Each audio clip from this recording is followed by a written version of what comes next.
Hey, good morning, everybody. This is Chris Torrence. Thank you for tuning in to another episode of Optum's podcast entitled Semi Related. And happy Halloween for those of you in costume or not in costume. And also for those celebrating Diwali today, tomorrow. I'm not, depending on time zones, I want to wish everybody a happy Diwali as well. So today, got a guest I've never personally met, but I've checked out his background and it is super intriguing and impressive. We're going to talk a lot about data. And of course, it all ties into the industry. So, yeah, without further ado, want to introduce everybody to Swan Webb. Swan, how you doing today, man? Hey, I'm doing great. Thanks for the invitation to be on the podcast, and happy Halloween. Yeah, you too, man. Any dressing up for you today, or those bygone years, right or wrong? Bygone years, and even my kids are kind of too old for that now. But love seeing all the neighborhood kids and passing out candy. Yeah, I had to remind my wife. Oh gosh, we got to go get a bowl of candy. So yeah, I think I Costco trip. paid about 3x what candy should be selling for, but call it inflation, call it whatever, gouging. Either way, kids are getting candy. So, you're joining us today from Las Cruces, I believe, right? Does that That's sound right? correct. Yeah. Beautiful Las Cruces, New Mexico. Interesting enough, I did a little time in the Air Force, and as you can imagine, the state of New Mexico, which I've heard is like in terms of land mass, is like in the top five, but in the terms of Biggest. population, maybe the other end of the spectrum. But yeah, right. definitely a lot of what we call a missile range haven. And so during my Air Force times, spent a lot of time throughout the state of New Mexico. So very cool, man. And Swan, why don't you give us a little bit, for those that may not know you, man, can you give us just a little background on yourself? Maybe we'll get into kind of what you're doing today, but what led you up to this point. So I'd love to kind of hear what intrigued you to go down this path. Sure. So I got my degree in electrical engineering with a specialty in computer engineering at Texas A&M a long time Go ago. Aggies, yeah. Right, gig 'em. And I worked in a part of the Texas Transportation Institute at A&M that was funded by the American Association of Railroads, so their rail research lab. And that was really where I always loved transportation, trains, planes, ships, trucks, but really saw the intersection of transportation with data in that environment. Worked with some really brilliant people, Carl Warren, Rick Bartoskowitz, Leonard Ruback, just really great mentors there. And when I graduated, some of those guys had gone to work in the strategic studies department in the finance department of BNSF Railway in Fort Worth. Okay. And at that time, a lot of the biggest challenges of the railroad were really kind of related to signaling and electronics, things like positive train control and, centralized traffic control, communications. And so they wanted people that could understand both the technology side and the finance side to kind of help guide the railroad through that. And started that way, and it lasted for like 2 months. And before I knew it, I was really deep into operational analytics, and really kind of never looked back. Worked a bunch of jobs there in marketing, operations, sales, which was kind of excruciating for a introverted introverted transportation nerd.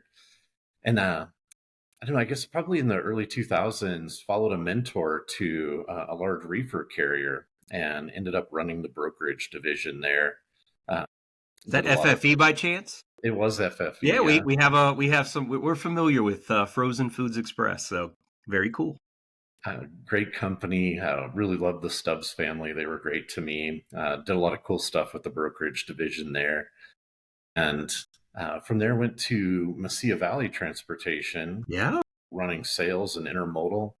And in all of these roles, always like building some kind of optimization tool, some kind of data tool to optimize everything we were doing. And did that for a number of years, and honestly kind of burned out. I made a switch to NFI, running their intermodal team. And No, they're very well. I mean, I'm just going down the list here, Swan. It's like the who's who of various modes. So impressive already. and I but what I always kind of came back to was, the data and the people and where they intersected and how to design processes. And I was working too much, which was kind of like a hallmark of my career. And I was in my office like probably 9 or 10 o'clock one night coding SQL, as a senior vice president of intermodal. Why wouldn't you And be coding SQL? yeah, right. Everybody does. And I thought, well, I don't get to see my kids that much. And, I do all the cool things all day with railroads and customers and trucking and drivers. But what I really, feel like I'm best at is designing designing processes and using data and analytics. And so I called Royal Jones, who I'd worked for before at Mesilla Valley, and said, you need a data scientist. And he's like, what's that? It's the executive that helps you make money with data. And we kind of talked about it a little bit. Can we coin? I want to trademark that definition of data science. That's perfect for the Right. business crowd. Probably a couple of different definitions of data scientist, but that's the one I use, and or at least I think it's the one that applies to me. So we did a bunch of cool stuff at Mesilla Valley data science wise for a number of years, and me and a partner several years on created the Results from Data initiative, and it was really to bring the big data tools that large carriers enjoy to kind of the mid-sized trucking market. So folks with 100 to 500 trucks, Mm-hmm. big enough to where data can still make data projects can still generate millions of dollars a year in profit, You but bet. not big enough to where they can really invest in their own data scientists Right. and data analytics team. Right. Is it safe to say that you may have been a pioneer in data science before data science became the term that we all know as almost ubiquitous today within every I wouldn't industry say and that segment? I'm really a pioneer per se, but a lot of these techniques that we use in data science have been around for a long time. They might have been called something different.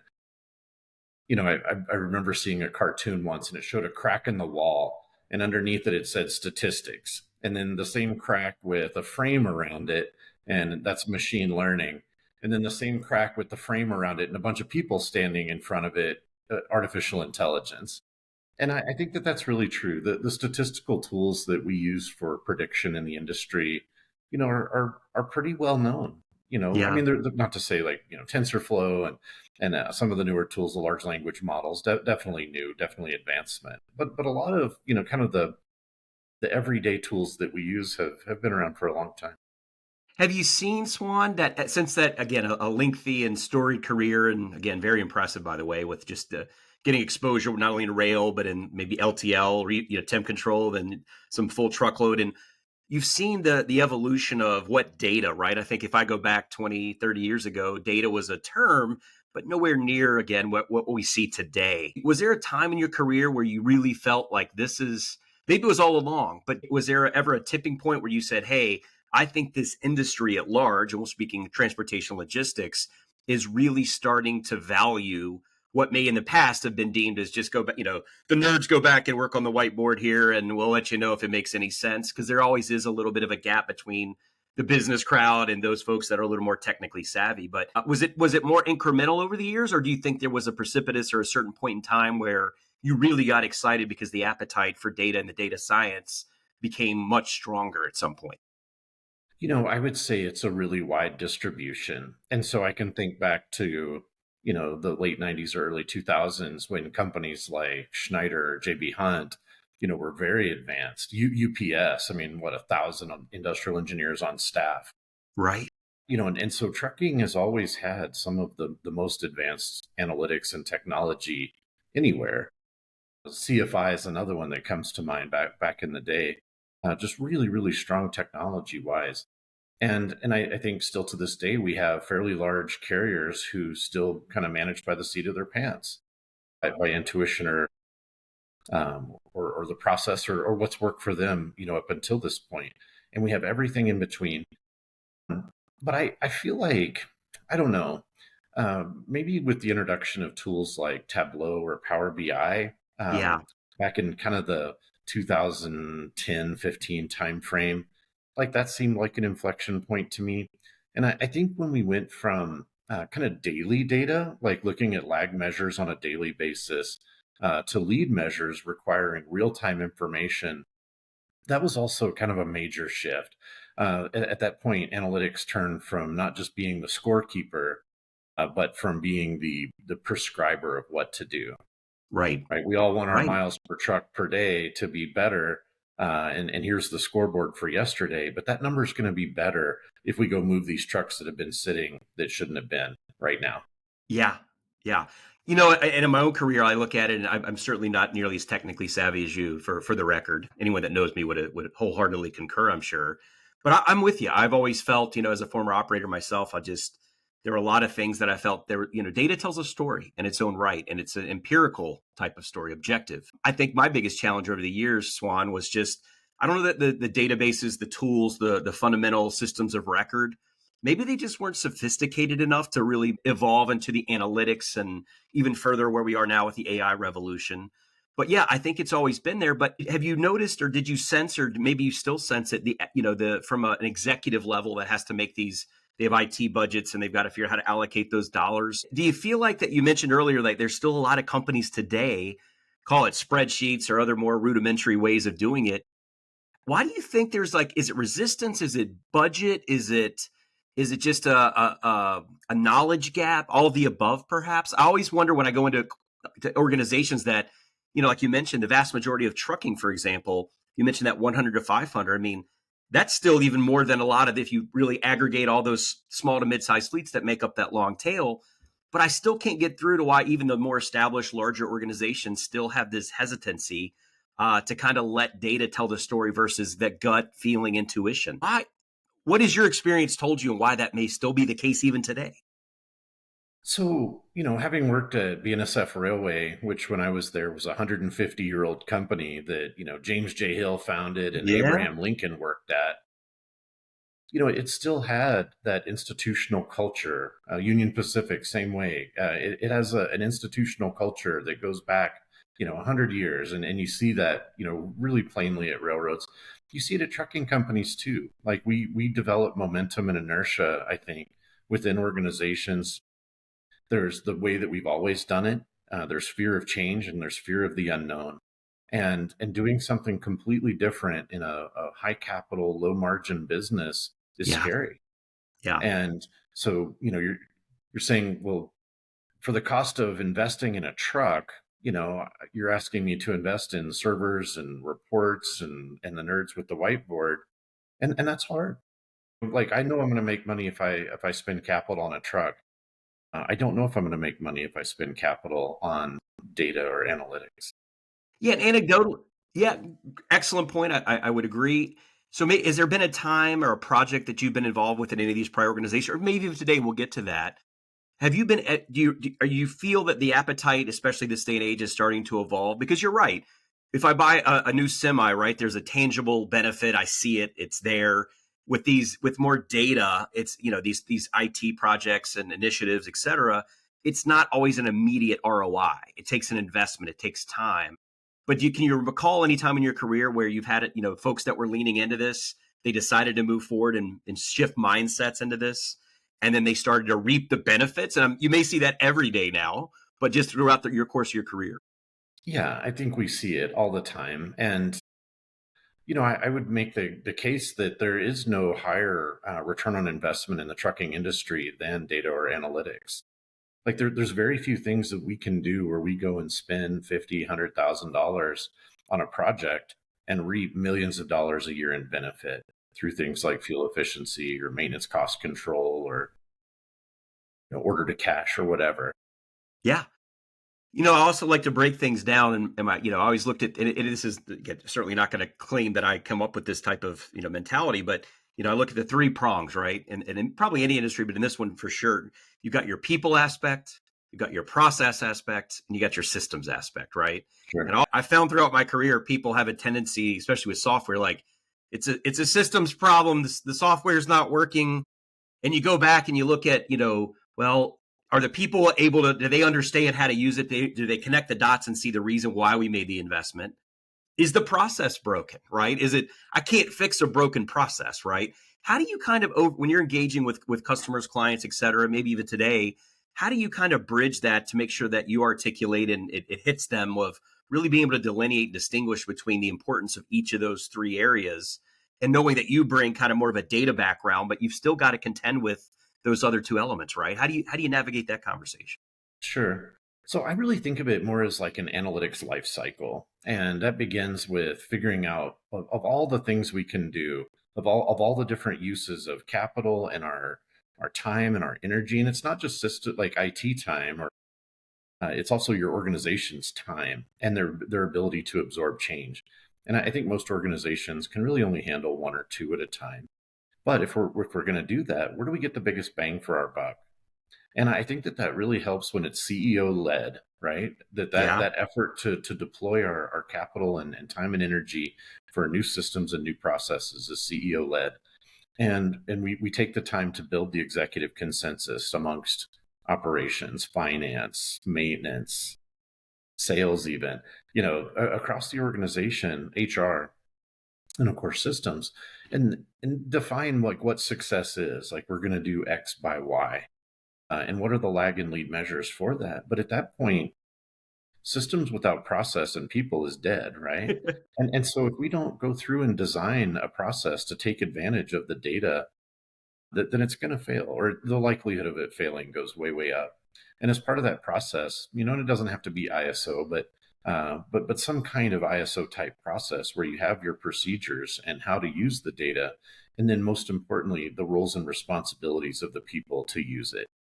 Because after we go gather all the data into a data warehouse and build the reporting or the predictive analytics or optimization or whatever, at the end of the day, we're, like you said earlier, we're all storytellers. We're telling a story to persuade people to do what we want done using data. We're painting that picture. We're telling the story.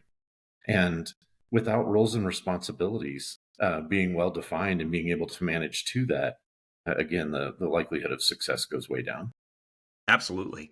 I always find it interesting when more of a commercial facing role now. I get a lot of buy-in. You do a business case and data, to your point, tells a great story. You do these pilots or beta tests, et cetera, and you start to annualize or aggregate the possibilities and projections of what's possible. And you get executives that get really excited, right? Especially at the finance folks, and see, oh my gosh, this material impact on lowering OpEx and efficiency and all that. Like, they get really excited. But then there's this drop off, because eventually you have to deploy and implement and integrate, and then you got to get those end users to be like, they believe in it and they've got to adopt it.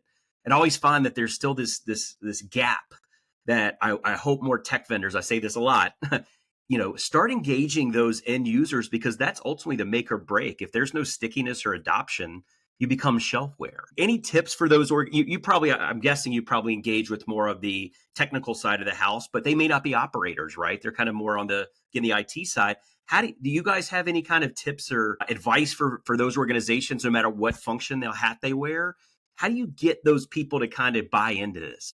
Sure. There's many ways to do it, but probably the easiest one that I recommend is the Franklin Covey 40X program, right? And so kind of everything I'm talking about here in the analytics lifecycle is kind of covered by that program. And you can buy the book, you can go to the training, you can watch the videos. There's a lot of consultants that are good at teaching that, but it's absolutely a skill for operations management to manage to data, especially if you're not used to it. And so getting used to a weekly or biweekly cadence and Yeah. developing rolling action item logs and holding people accountable for performance and recognizing success. When you have quantitative objective data where you can show like who's doing what, right? That's something we're really fanatical about. We can't tell truck 123 what to do, but we can tell a driver what to do. Or we Sure. can't tell fleet 8 what to do, but we can tell a fleet manager what to do. Not Right. tell them what to do, but I get offer it. prescriptive data. But that's a different style of management. Yeah. And to answer your question, I think programs like 40X, the four disciplines of execution, would be a great start for an organization that wants to up their game. Yeah. Well noted. I hope people will jot that down maybe. Let's go back to data, Swan. Okay. In my experience, again, and we've seen a lot of tremendous evolution over the course of at least my career, and I'm sure you could say the same. One of the biggest challenges, you mentioned ISO earlier, ISO, and now, but in this space, there's still yet, to my knowledge, any form of true data standardization or the governance of that. And I think that's been prohibitive because, again, like I said earlier, at some point, these systems that are all disparate in some ways are having to integrate and communicate. You got to get the plumbing, the pipes connected. The access to data has always been a bit of a challenge. And even with the access becoming more prevalent now, the accuracy of that data is often that's the bottleneck. What are Sure. your thoughts on, if is there anything this industry you think at some point, and maybe it's a pipe dream, and I don't know who would have to lead it. Maybe it's a federal initiative that there's no real, like, no one's going to monetize this. I think that's a bigger fundamental issue: is do I trust anyone to be that, the final say of what data standardization looks like. What are your thoughts on that?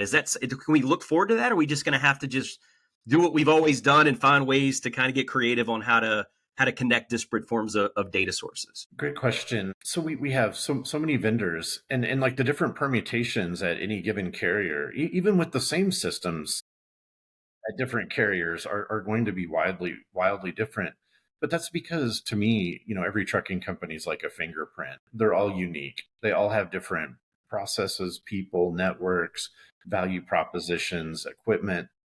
And so I don't think one size fits all. And I think that I guess I would go against the assertion a little bit and say I I think that the systems that we have, the legacy systems that we have, and even the newer ones, they have the objects that we need, right? Like we're in trucking, and so we need an object for drivers and in the data. We need an object for trucks. We need an object for trailers, for orders, loads or dispatches move orders, and those have trucks and drivers associated with them. And so whatever system we're looking at, they all have ultimately the same data. They call it different things. And as we think about it, we think of, there's all these different TMS systems or telematics or whatever, accounting packages, but Hmm. they all represent the same objects. And so it's just getting them into that standardized object, which we do. Right. And I'm sorry, what was the second part of that No, question? I think you answered it, Swan. I Okay. just, again, I think, again, as a tech vendor myself in optimization, in my freight tech career in the last decade or so has always come down to the integration challenges. It's almost like, oh gosh, the integration, it becomes like you see the blood just drain out of everyone's face because they look at this as this massive undertaking that traditionally has taken extremely long periods of time. There's a cost like EDI, right? A very, very a price to that. Long and drawn out deployments. I know we're starting to get into APIs, but as I've learned, and I see tech people come into this industry and say, why would we ever invest in CSV or flat files or this EDI? Like it's all APIs. And then they get to the reality of, well, I would say maybe a couple, like two, three, maybe we'll get to 5% of organizations really adopting APIs. So you get in this scenario where you have more antiquated systems that are on-prem, like the AS. That thing has been around forever, and I'm not sure it's ever leaving.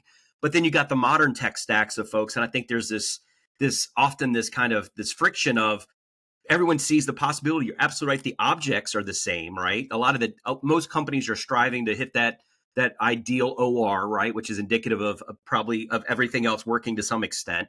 But going back to that, I think that's where I see a lot of the frustration today is everyone's excited and maybe in a future state where you can migrate through an API and it's push pull and people don't have to feel like we're stuck or feel the risk associated with a massive migration, right? Because the Yeah, business still has to run. That's right. kind of where I don't know what exposure you've had into that, but I assure you, any tech vendor watching, and probably the folks on the counterparts on the other side, it's just like this dreaded conversation. No one looks at it as an exciting opportunity. It's like I said, it's just filled with more heartache. How do you like? Maybe I'm just a glutton for punishment, but I feel like all these challenges, if you begin with the recognition that every company is different and every company uses their TMS in a different way, a slightly different way. No TMS matches that I'm aware of matches 100% of the workflow of a carrier, Right. right? And so you're always doing something in outside of it, or you're using it in a way that it wasn't intended necessarily. And it takes a time to listen and understand that for that specific carrier. And so maybe our standard stack, can get 80 or 90% of the way there. But you know, uh, every implementation that I've ever been a part of always requires customization to get it to fit a specific carrier's like workflow and process. And I think that's part of it, right? You mentioned that it's true. There's definitely nuance that exists in any organization. Every company's quick to go, I know you work with these folks, but we're unique, right? You hear that all the time. I go back to, I think it just goes down to, I think there's this notion of the customization is something that if I'm a buyer and I know my business and organization, I want it to the specs of how I deem things.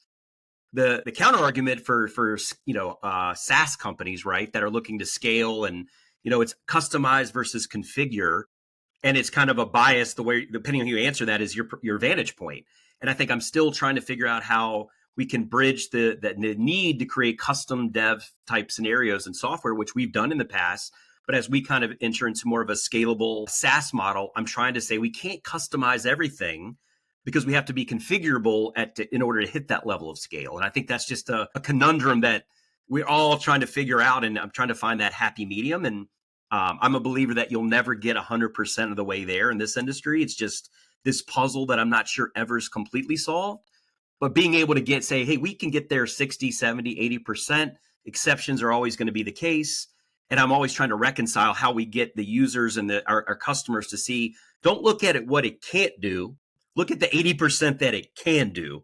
And I think that's just a shift of mindset again. So, And I think that as an industry, we probably have a lot to learn from kind of the bigger ERP type vendors, like a NetSuite or SAP, where heavy use of user defined fields, and it's not a big deal to make a form to support a workflow that doesn't come standard out of the box. And so then it's you still have to do customization. You can do that on a professional services basis, but it's right. not hard, and it fits into the overall security and management admin schema of the entire package. And so building it with flexibility in mind, I think goes a long way. Yeah. Swan, I know you mentioned the analytics aspect. We talk about, data. Well, let's break that down, right? So broad umbrella. And I think especially right now, there's so many different terms being thrown out there that are misunderstood. When you look at kind of sequentially on how organizations are adopting data and maybe have in-house data sciences, what is your thoughts on the analytics piece? Because as an optimization vendor myself, I think sometimes that's a critical element that we often overlook is just the analytics tell its story and help maybe guide the tech side of things. Often I see the inverse happen, right? We want this technology to do all this, but we don't have any real analytics to kind of get down to what you mentioned earlier is like, what is the specific the use cases, the problems, and then kind of back the technology in, right? And I think Steve Jobs, right? Start with the end user and then back the technology. That's not verbatim, but he was right, I think. And I think, unfortunately, I see a lot of companies that leap right up to this end state, is ideal future state of automation, augmentation, optimization, but there's never any analytics to support, was that the right path to take? If you've already gone down that path, should you pivot? How do you kind of when you're engaging with your folks, how do you prioritize or again explain that the imperative nature of having the analytics to support these? Yeah, to me, it really starts with the financial discipline. So we always have more uses for capital, time, and energy than what we can do. And so how do we prioritize that? And I think as an industry, we've done a really good job, thinking about our, truck to trailer ratio, or where do we build terminals, or, where should our network be, or what's our value proposition? Evaluating kind of low rolling resistance types or whatever. Make those decisions, but I don't see many organizations. I mean, some of course, but not many have that same financial discipline around their systems. And what generates the biggest bang for the buck, and where I normally see, or what I normally see, is it's kind of the loudest or most passionate voice gets their project, right? And that's great, and maybe we're doing something good, and maybe we're not. But are we overlooking the quieter voices or the more thoughtful voices that, hey, this may seem not sexy, but going through and reducing the amount of time between empty and when we receive our cash and just totally getting nerded out over that, maybe that's worth more than some of the flashier or bigger things. And so what I would encourage organizations to do is use a financial process, which involves analytics, right? You bet. What's our expected net present value of investing in a system to help us improve fuel efficiency? And what are the different scenarios? What does success look like, and what does failure look like? And what are the probabilities of those? And bringing that back and saying, you know what, we want to do the highest expected net present value projects. And if we make a commitment to do that, we have to do the analytics to understand not only what the system can do for us, but also the risk associated with it. Yes. Can we execute on this? Can my organization do this? And go from there. Yeah. I couldn't agree more. And I think we went through that, at least, throughout my career, the COVID era, with the sheer amount of flush of venture capital. I mean, it was a party. Party's over now, been over.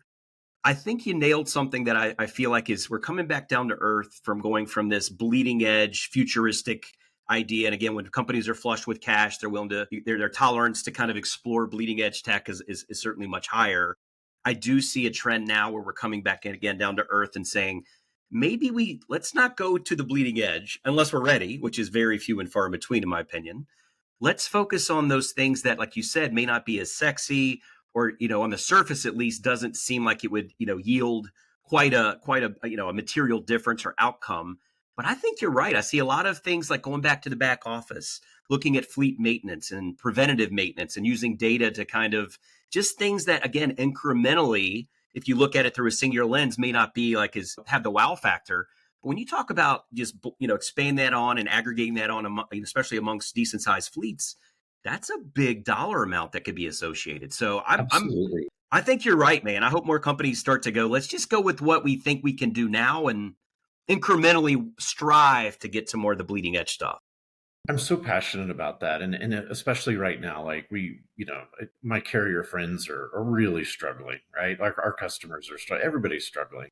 It's a, brutal rate market and has been for a long time. And we don't know when it's going to turn around. I don't know when it's going to turn around. No crystal I ball see for me either. inflection points every now and then. I'm like, okay, maybe this is it, but like, no, it's not, Right. or hasn't been. My point is that by focusing on our efficiency and our productivity and our cost control, those are things that have nothing to do with the market, right? Those are like, I don't want us to feel like we're hopeless or there's nothing we can do, because there are a lot of things that we can do that are under our control, but things that aren't necessarily sexy. And, going after back office or maintenance cost control or maintenance efficiency, things that, I think some trucking companies do really well and some don't. Maybe now's the time to focus on that huge cost bucket in maintenance and turn your data eye of Sauron onto it and really focus and get serious about it. Yeah. That's something Eddie, we and can on that control. note, yeah, I'm sorry. Go ahead. Do you have something else? And we're a pennies business, right? Like penny a mile across hundreds of millions of miles adds up fast. I think that's the thing. People fail to recognize the compounding effect of these small wins over time really accumulate into, again, material opportunities here. And just kind of double clicking on that, Swan. Can you give so people are like, yeah, well, Swan, give us some examples of things that maybe in your engagements today. Can you give us a couple areas? I know we touched on a few when we talked about broader things, whether it's anecdotal or just anything along your career that you said, here's a tangible example of what I mean by that. So in that particular example, I'll use BNSF Railway.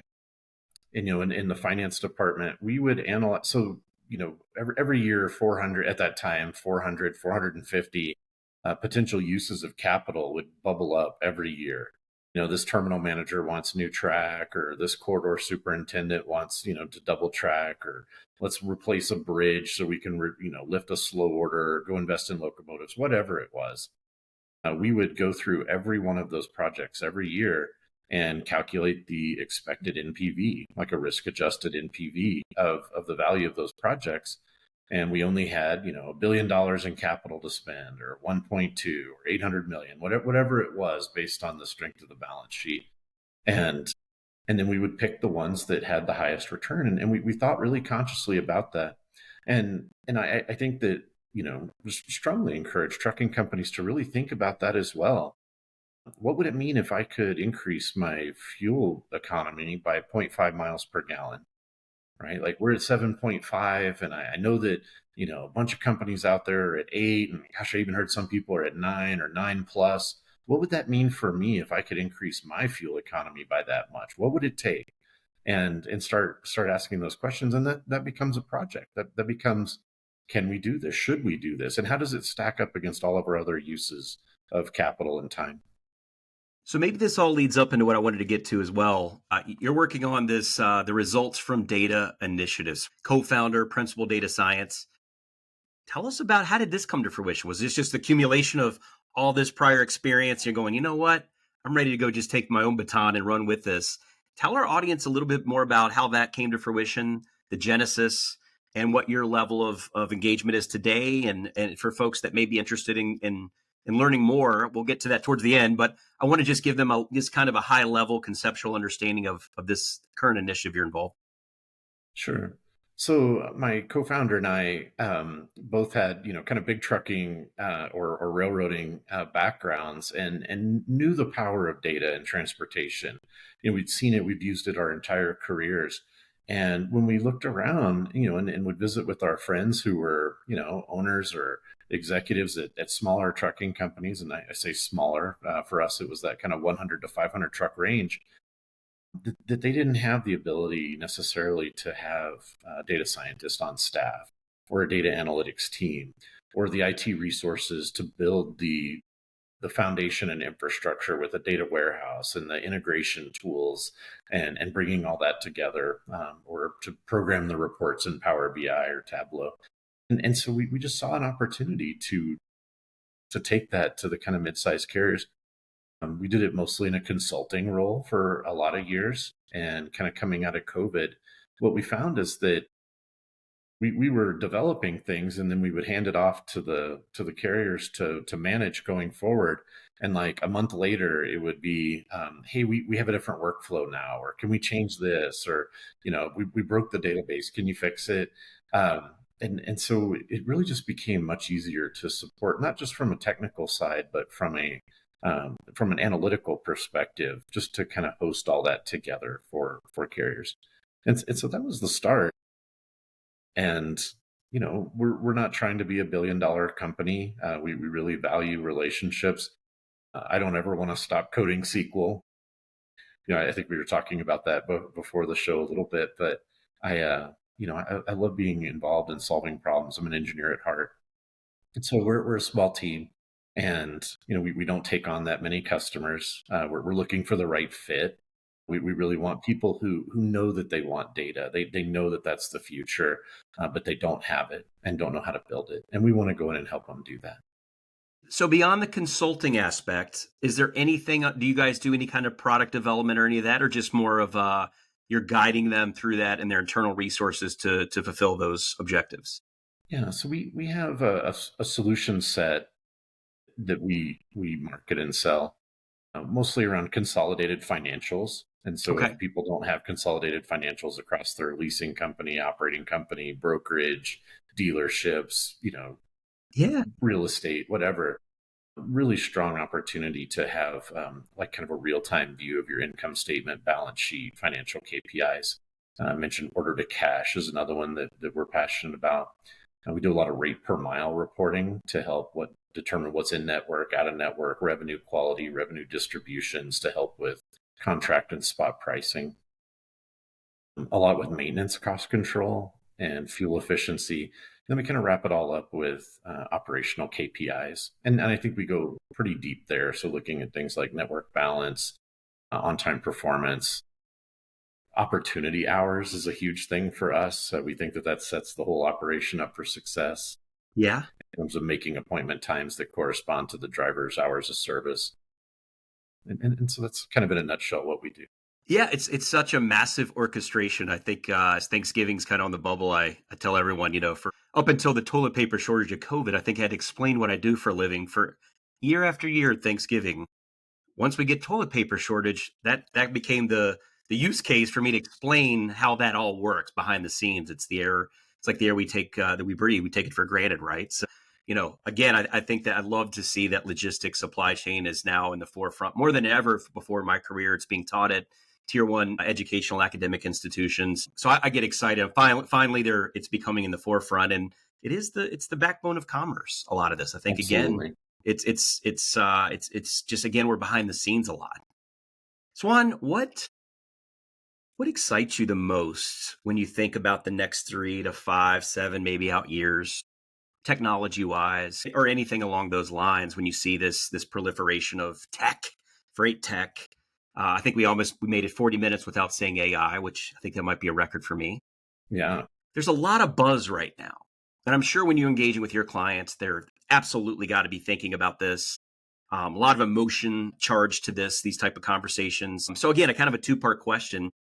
Sure. What excites you the most, and how do you kind of level set with organizations you engage to kind of give them a dose of reality of there's the headlines, but let's come back and see, what does this really mean to you today? How do you kind of Right. navigate that conversation?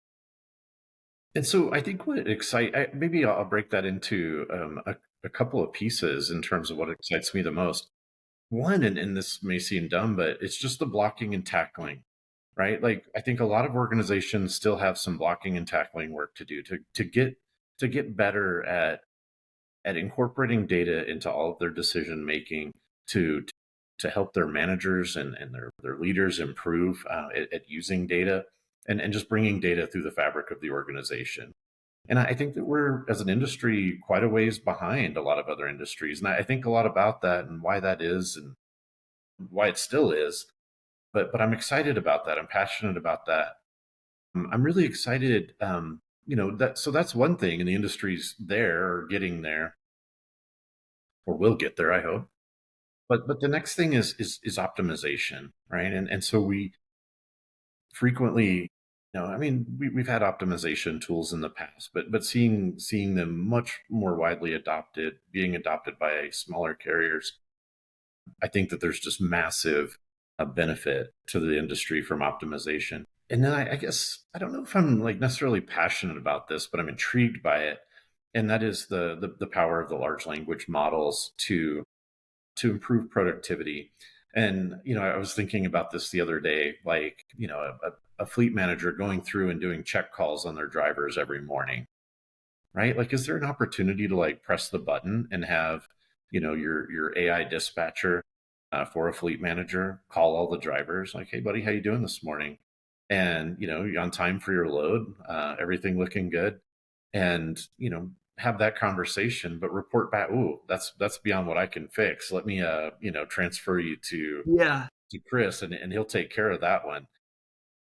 But little things like that, I think, in terms of productivity, have the potential to really really help the industry improve its productivity. I think again, I go back to the emotions that are naturally there. And I think when you go into an organization, we are an optimization company, of course. And I think it's always interesting that I have to be able to go into one level of the company that's got to report to the quarterly earnings to the streets, and they're like, whatever you can do. And I'm not going to say it's that they don't care about their people, but they're running a business. We got to keep the lights on, especially in a lengthy deflationary market we've been in.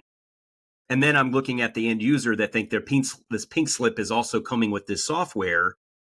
Swan, how do you think how do you kind of, again, combine what technology, where it is today, where it's going around the AI, the language models, maybe just generative and AI in general, but yet what are humans going to be? What is the future for humans that may be sitting in some of these cubicles today, seeing the writing on the wall to some extent, maybe resisting that as I can only imagine how much water cooler chatters like, guys, if they bring this on, we're all done.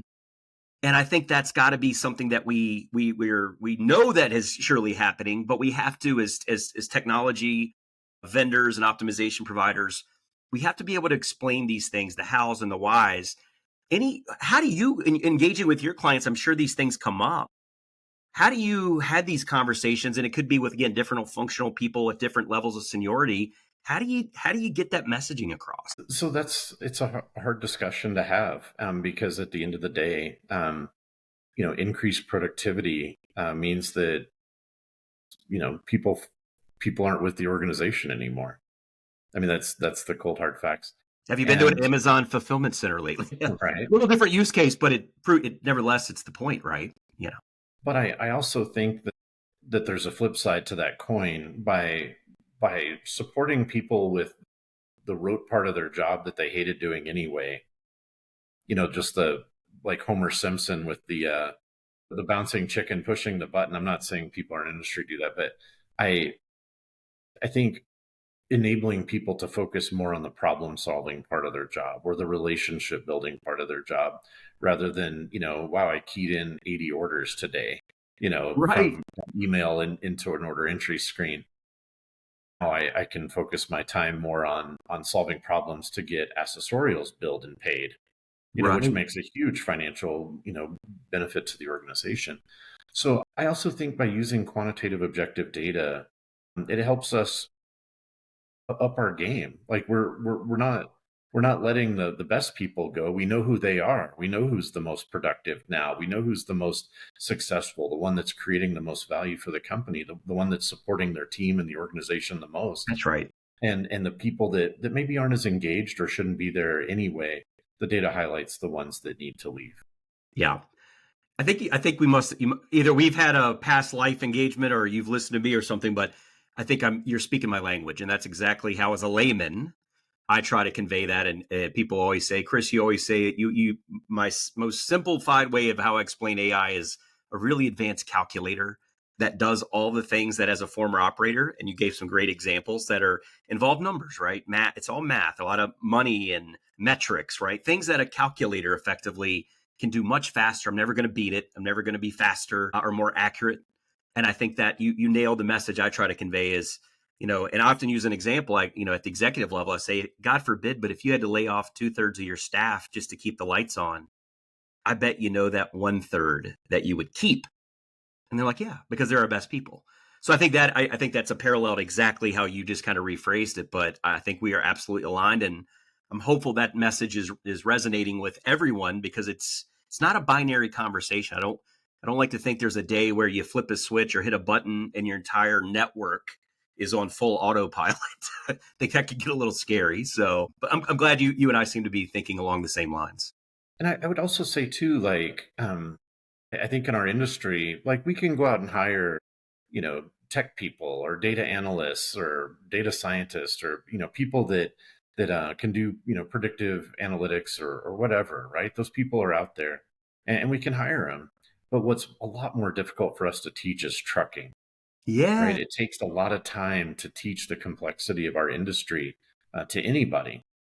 And so if you have to start at what's a fifth wheel and an RDO, and work up from there, you literally, I mean, we have our own language. We have our, all these objects that we talked about earlier, understanding them and what their rules are and how they operate, what the human side of that is. And so people that know trucking, I think, and are curious and willing to learn, I can't think of a time when it's been brighter. And so the flip side of productivity is, okay, so the rote work goes away, but it opens up more opportunities for people who are upping their skills, upping their Yes. knowledge, upping their abilities. And that's really exciting to me. I Right. think So we've all every been company we go to, we always see people that, like, wow, that's really cool. Like SQL, Power BI, DAX, you Yeah. know, doing integrations. I want to learn how to do that. How do I do that? Right. Let's teach you, like, up your game, and think about how much more fulfilled those folks' lives are afterwards, and how much more valuable they are to the organization and to themselves. I always say I think we've all been made redundant at one point or another, all of us, since the beginning of time. That's just the evolution of technology, right? You think about things we did even 10, 15, 20, and go as far back as you like. There's things we just, as humans, were never a good use of our time, and we weren't, frankly, very good at that. And if a machine or an AI or whatever can do it better, why wouldn't we be open to that option, right? You mentioned, this is where I get interesting, and I've used this. Saw an interview with a guy named Mark Cuban, may know the guy, right? Done fairly well. And he was being asked, he said, Mark, I assume your kids, he's got younger ones. He said, I guess they're going to go into STEM, right? And, some kind of the sciences and coding and all that. And he said, no. He said, I think we'll enter the age of automation, where humans wrote the initial source code. And at some point, AI becomes like, all right, I think I got this. I'll take the baton from here. And so Mark's answer was, I want my kids to go into what would be deemed now and traditionally as kind of a wasted degree, but more of philosophical, understanding that dynamic, that if the future does involve man and machine, how does the best of humanity start to engage and interact to make it a, this symbiotic type relationship where we can thrive? And so it's just interesting. And again, you sound like you may have some children, but they're older, right? And I always think parents are like, and I have young ones, and they're all sitting there going, what do we tell them to go into? And that's a tough answer, because when I think about mine getting to that age where they're making those life decisions, I have no idea what the world's going to look like. But any thoughts on that, just based on where you've been and what you've seen and what you anticipate happening? Yeah.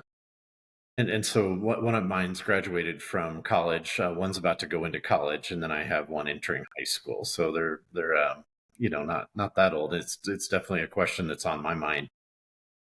I think ultimately the answer is what fulfills them the most, right? And Sure. every kid's different, and for every nerd, there's also the theater kid, Yeah. and there's a place for both in the world.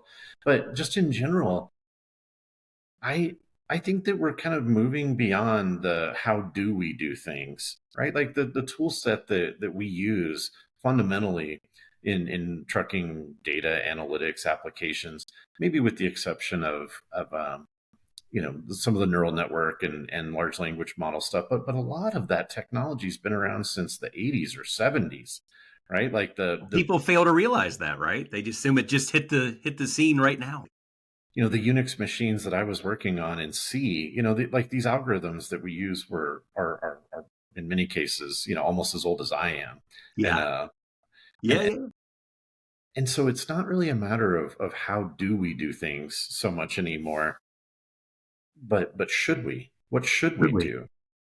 What should we do? What problems do we want to solve? And I think that an AI can exquisitely recite solutions to problems that it's already seen. But Yes. we're, a very creative industry in terms of coming up with things that are messed up or broken in new and creative ways. And those take people who can solve problems and understand emotion and persuasion and storytelling. And so I think that all those are also valuable skills. And so you don't necessarily need to be a computer scientist or a data scientist. If you can tell a story, if you can improvise, if you can persuade, um, if you can tell a story, so those are very, very valuable tools in our industry as well. I like to think you're right. I like to think, at least in my commercial role, I mean, everybody's asking, like, what couldn't AI do, right? Like, and so I like to think there's at least still, as long as, humans still buy from humans and do business with actual people, there's value in exactly that, right? Being able to articulate, provide a narrative, connect dots, have a level of the domain knowledge and experience. And it's a great point you make too, Swan. I can't, having been in the Silicon Valley type companies and founders and all that capital flowing in would come in and oh my gosh, there's this field called trucking and transportation. They're back in the dark ages and oh my gosh, disruption galore. And you're right, they couldn't tell you what a fifth wheel is, what is a 53-foot 102 driving, like what, and I think that you make a great point. I think there's this fallacy that we're just a bunch of these like archaic cavemen out there that all they do is put stuff on a truck and move it to A to B. And man, these guys are, have no clue.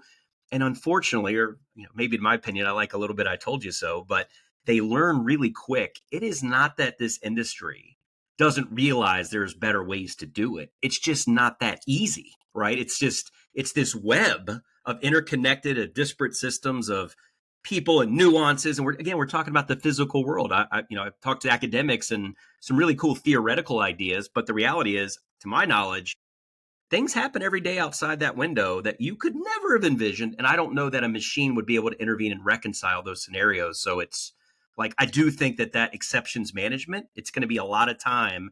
Again, going back to your point of you have to understand this business, whether it's the vernacular and the, semantics gets involved, a lot of that. And I'm trying to get tech people to really not, take a deep breath. Don't assume you know how this industry works coming in, no matter how high a pedigree in your academic career you went, because I think it's a harsh reality check for companies I've been at in the past that are learning this the hard way, right? So, just reiterating what you and I seem to be on the same page with. And like to that end, like, I think about, all the technology and the optimization and everything that we do. But at the end of the day, like getting a driver manager to be able to persuade a driver to take a load that he doesn't want to take. We have all the fancy tools in the world. We know that that's the ideal move. But at the end of the day, somebody has to persuade that driver to make that move. Yeah. I saw a Instagram video the other day. It was based like an AI broker, freight broker. So and they just did a demo on a cell phone, and it was kind of like calling the number, and it sounded very human. And I thought I was pleasantly surprised that how well the AI, the voiceover and stuff. It was really it could have fooled me. And it was just doing a lot of that. I'm just sitting there thinking of all my freight brokers here in Chicago going, uh-oh. But I think it goes back to your point. That's just transactional, right?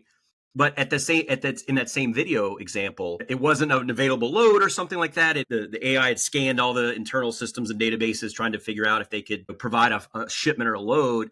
And then there was the option: would you like to speak to a carrier sales rep or something? And it had that ability to kind of shift, and that really kind of just more further accentuated what I think the future looks like. And it was just a microcosm in that instance, but it definitely resonated with me. Of that's kind of how I see it all going. Yeah, Maybe I'm maybe I'm too wrong. old school about this, but to me, all of those broker interactions with a planner or a customer service rep, at a carrier, like each and every one of those is an opportunity to build trust, right? And every time something fails or a load's late or information's messed up, how we handle that failure, sets us apart and builds trust. And I feel like that whole business is kind of built on trust and relationship.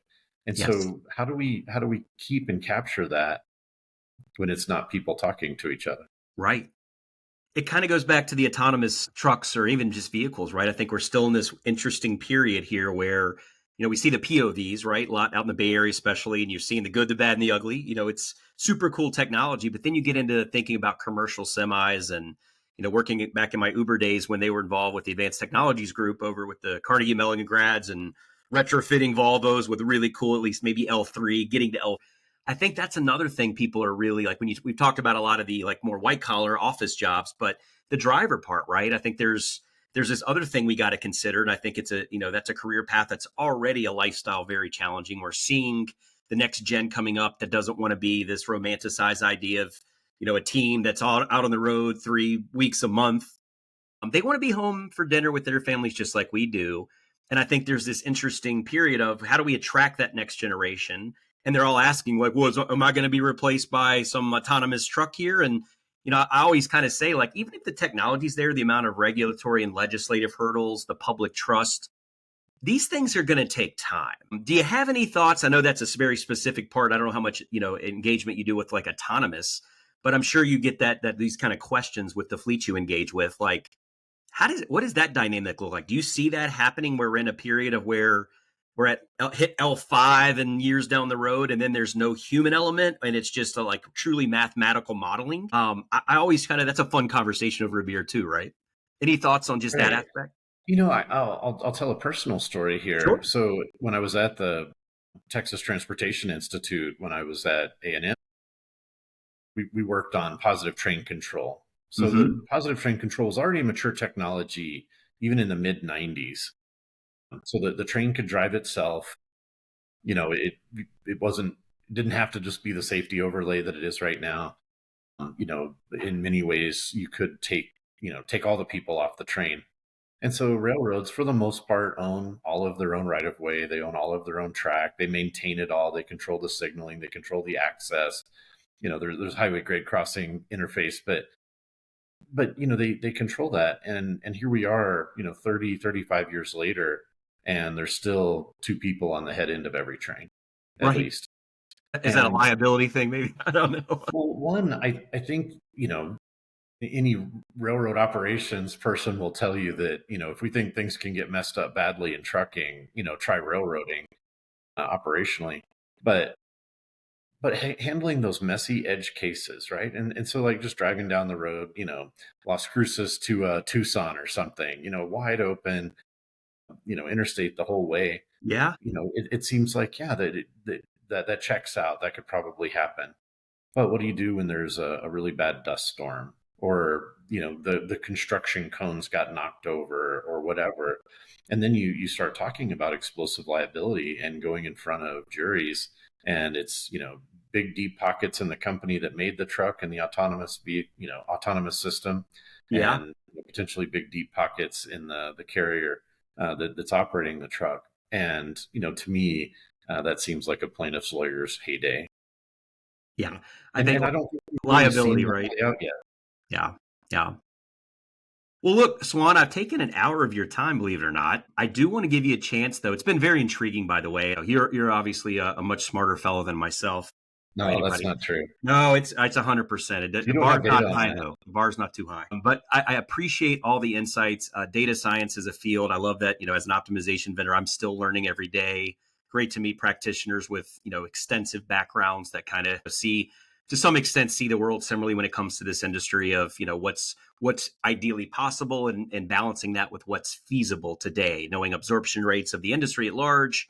We talked about some things about how do you get all levels of an organization to value analytics, and again, the full spectrum there. So really appreciate the time. And Swan, what would be the best way they can reach out to Swan Webb? I would say just via email, swan, SWAN.web, WEBB at resultsfromdata.com. Or if you contacted us on resultsfromdata.com, it would ultimately get to me. Get to you some way or another. Got it. Well, James, anything we didn't discuss before we let you go? Any parting words or any bold predictions as we kind of get ready to move into a calendar year? It's a loaded question, but maybe relative to this industry, anything that you, in your own, just no crystal ball, no right or wrong answer, but subjectively, any big bold predictions that you see moving into 25? This isn't our first time to see an industry downturn, and it's no fun, and it hurts, and it's painful, but it does get better, right? There is a light at the end of the tunnel. And so stay strong, keep doing the things you're doing, build your relationship with your customers, offer great service, keep your costs low. It's going to be okay. Control the controllables, right? Yeah, absolutely. Well, again, I want to thank everybody for tuning in. You know how to reach Swan now. Again, I highly recommend giving him a shout, because again, we just probably scratched the surface of what that repertoire of amazing information and value that he's able to provide. So again, highly encourage everyone to reach out to Swan. And with that, we'll be back for another episode of Semi Related here in the very near future.